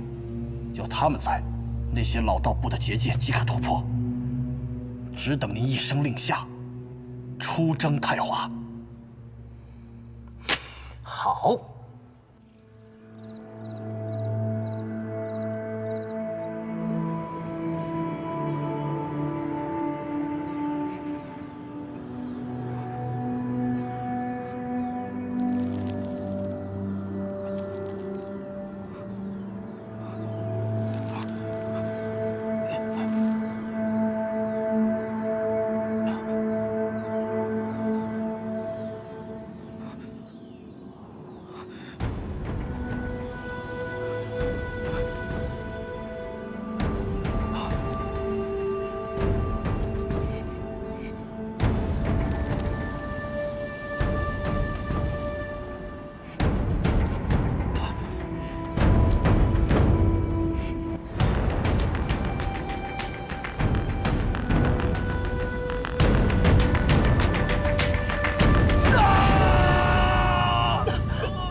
一泽，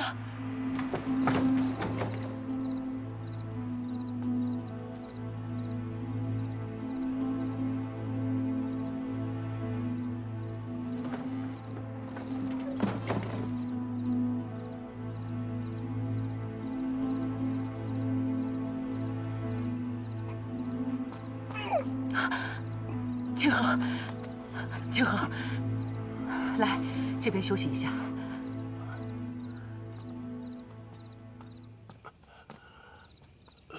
慢点儿。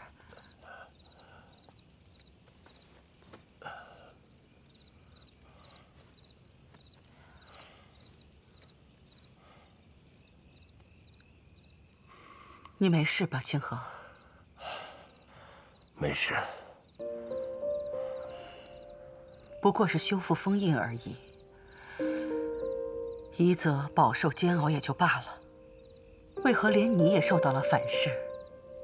一则体内的封印是由我的白金灵力灌注而成，可是现在他的体内还有一股木属灵力，与我这白金之力相斥相克。本来我想强行压制这股木属灵力，可是一泽的身体却承受不住。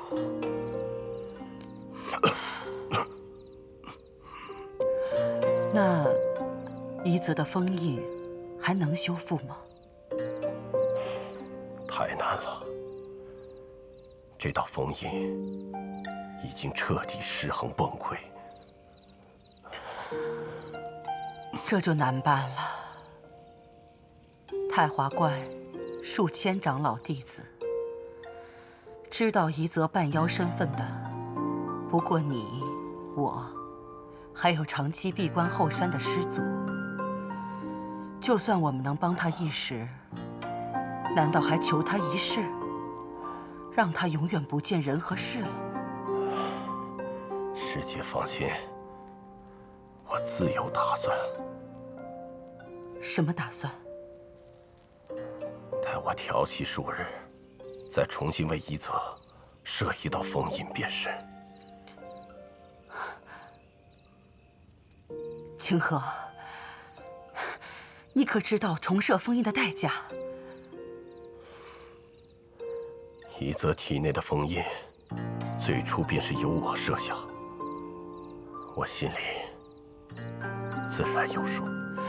当时一泽不过是个刚出生的婴孩，可如今他已长大，若要重设封印，至少要消耗100年修为。只要能护得小兔的周全，100年修为又如何？不过是日出日落，乌飞兔走的流光罢了。就算你做得了取舍，重设封印，成败也在未定之天。世上何曾有过不冒风险的绝对？能有为自己在意的人和事赌上一搏的资本，已是人生幸事。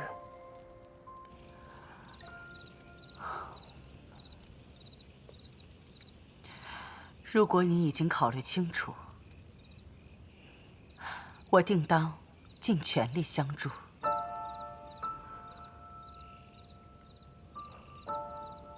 师姐，承蒙你这么多年对一泽的照顾，我替小兔表示感激。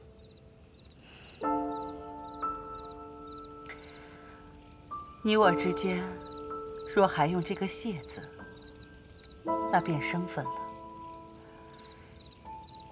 一泽是个善良的孩子，只可惜时乖命简。希望这是大任将降于斯，先苦其心志吧。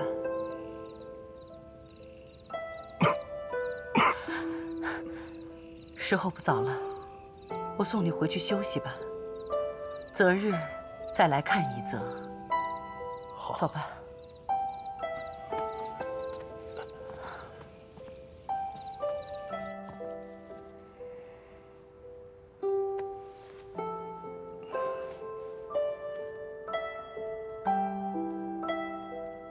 这个是在通天之气中找到的神农秘术。月秋，费心了。最终还是晚了一步啊。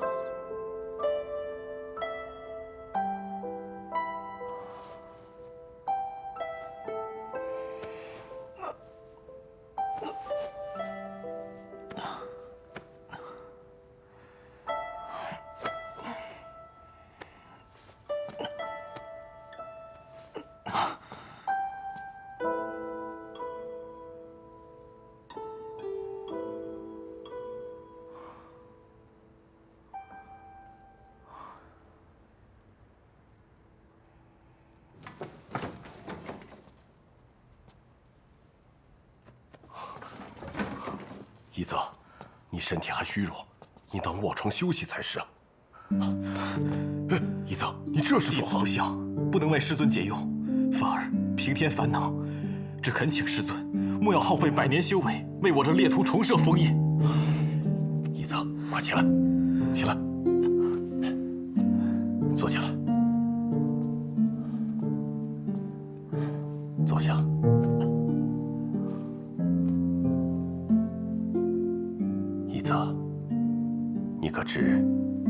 初收你为徒时，我与你母妃有个约定。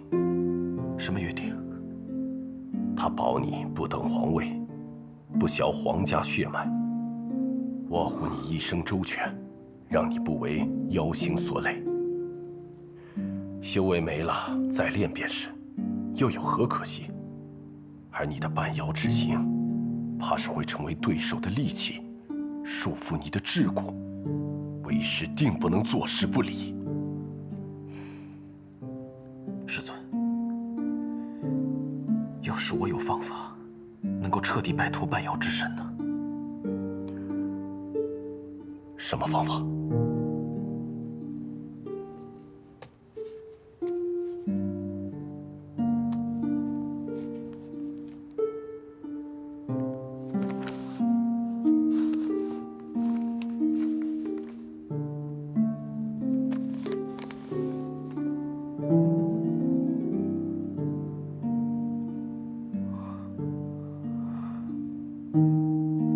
一蛊之术。一泽，这宗秘诀，你是从哪里得来的？实不相瞒，弟子是从玄妙观灵虚道长那儿得知了一蛊秘术，于是竭力寻找，最终在谢一大师所制的通天之器内，发现了这捆卷轴。我本想以此救出母妃，可惜还是晚了一步。师尊，可听说过这一蛊之术？为师也只是在太华秘典中读过相关的传说，但是从未亲眼见过。根据秘书所描述，此法需要3位具备半仙之姿的高人施术。弟子恳请师尊成全。一泽，你答应跟为师回太华观，不会就是为了这一蛊之术吧？徒儿不敢欺瞒师尊，这确是其一。除了太华观，徒儿不知去哪儿寻找3位半仙高人。师尊，我不答应。为什么？